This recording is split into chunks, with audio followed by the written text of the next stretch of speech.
VR knowledge A to Z சேனலுக்கு உங்களை வரவேற்கிறேன். நாம் இந்த வீடியோவில் லா அட்மிஷன் குறித்த தகவல்களையும் அதற்கான விளக்கங்களையும் இந்த வீடியோவில் பார்க்க இருக்கிறோம். வாங்க வீடியோக்குள்ளே போகலாம். இது வரைக்கும் நம்ம சேனலை சப்ஸ்கிரைப் பண்ணலன்னா சப்ஸ்கிரைப் பண்ணிக்கோங்க. அது கூடவே ஒரு பெல் சிம்பிள் வரும், அதை மறக்காமல் கிளிக் பண்ணிக்கோங்க. அப்போ தான் நாங்கள் போகிற லேட்டஸ்ட் வீடியோஸ்க்கான அப்டேட் உங்கள் மொபைலுக்கு நோட்டிஃபிகேஷனாக வரும். 3 இயர்ஸ் LLBக்கு ஆன்லைன் மூலமாக விண்ணப்பிப்பது எப்படி என்பதை பற்றி ஏற்கனவே வீடியோ அப்லோட் பண்ணியிருக்கேன். அதற்கான வீடியோ லிங்க் கீழே டிஸ்கிரிப்ஷனில் கொடுத்துருக்கேன், அதை கிளிக் பண்ணி பாருங்கள். நீங்கள் அப்ளிகேஷன் போட்ட பிறகு உங்களுக்கான கட் ஆஃபை பொறுத்து சீட் அலாட்மெண்ட் ஆகும்.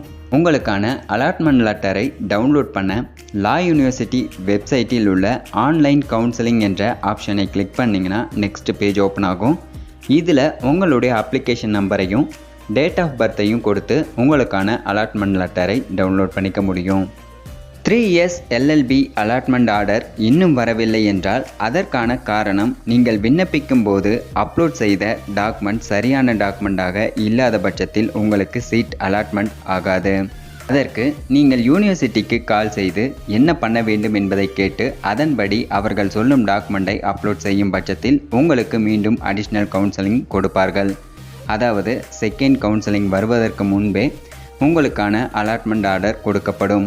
அதே போன்று உங்களுக்கு ப்ரைவேட் காலேஜ் அலாட்மெண்ட் ஆகியிருந்தால் நீங்கள் யூனிவர்சிட்டியில் ரெக்வஸ்ட் லெட்டர் கொடுத்து கவர்மெண்ட் காலேஜில் ஜாயின் பண்ணிக்க முடியும். நீங்கள் பேமெண்ட் பண்ணி மட்டுமே இந்த அலாட்மெண்ட் லெட்டரை டவுன்லோட் பண்ண முடியும். அதற்கு முன்னாடியே உங்களுக்கு எந்த காலேஜில் சீட் அலாட் ஆகியுள்ளது என்பது உங்களுடைய user ID and date of பர்த்தை கொடுத்து லாகின் பண்ணும்போதே உங்களுக்கு ஷோ ஆகும். அலாட்மெண்ட் லெட்டர் வந்த பிறகு நீங்கள் என்ன மாதிரியான ஆவணங்கள் சமர்ப்பிக்க வேண்டும் என்பதை இப்போது பார்ப்போம்.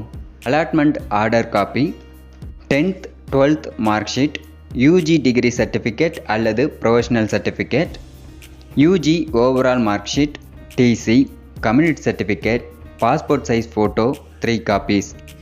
யாரெல்லாம் லா படிக்கலாம் என்றால் 12th படித்தவர்கள் 70% மார்க் ஸ்கோர் பண்ணியுள்ளீர்கள் என்றால் BA LLB 5 இயர்ஸ் கோர்ஸும், டிகிரி முடித்தவர்கள் என்றால் LLB 3 இயர்ஸ் கோர்ஸும் ஜாயின் பண்ணிக்க முடியும்.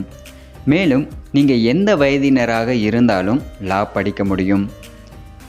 ஃபர்ஸ்ட் கவுன்சிலிங்கில் உங்களுக்கு சீட் கிடைக்கிறது என்றால் நீங்கள் எதிர்பார்க்கும் காலேஜிலேயே உங்களுக்கு சீட் கிடைக்கும். அதுவே நீங்கள் செகண்ட் அண்ட் தேர்ட் கவுன்சிலிங்கில் உங்களுக்கு சீட் அலாட்மெண்ட் ஆகிறது என்றால் எந்த காலேஜில் சீட் அவைலபிள் இருக்கிறதோ அந்த காலேஜில் தான் உங்களுக்கு சீட் கிடைக்கும்.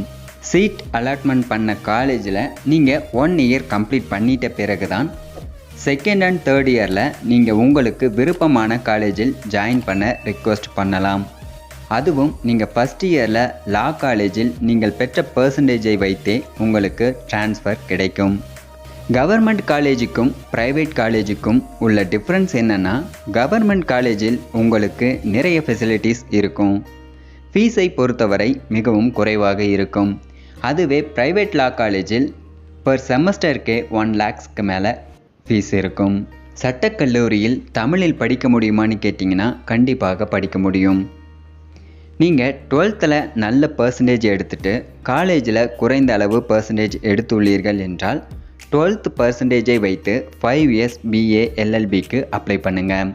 அதுவே 12th கம்மி பர்சன்டேஜ் வாங்கி டிகிரியில் அதிக பர்சன்டேஜ் வாங்கி இருந்தால் டிகிரியை வைத்து 3 இயர்ஸ் LLBக்கு அப்ளை பண்ணுங்கள். நீங்கள் லா படிக்க முக்கியமான ஒன்று பர்சன்டேஜ் தான். அதாவது 70% மேலே நீங்கள் 12th அல்லது டிகிரியிலையோ ஸ்கோர் பண்ணி இருந்தால் கண்டிப்பாக லா படிக்க முடியும்.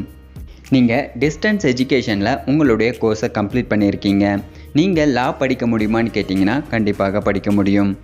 நீங்கள் லா காலேஜில் ஜாயின் பண்ண எந்த ஒரு என்ட்ரன்ஸ் எக்ஸாமும் கிடையாது.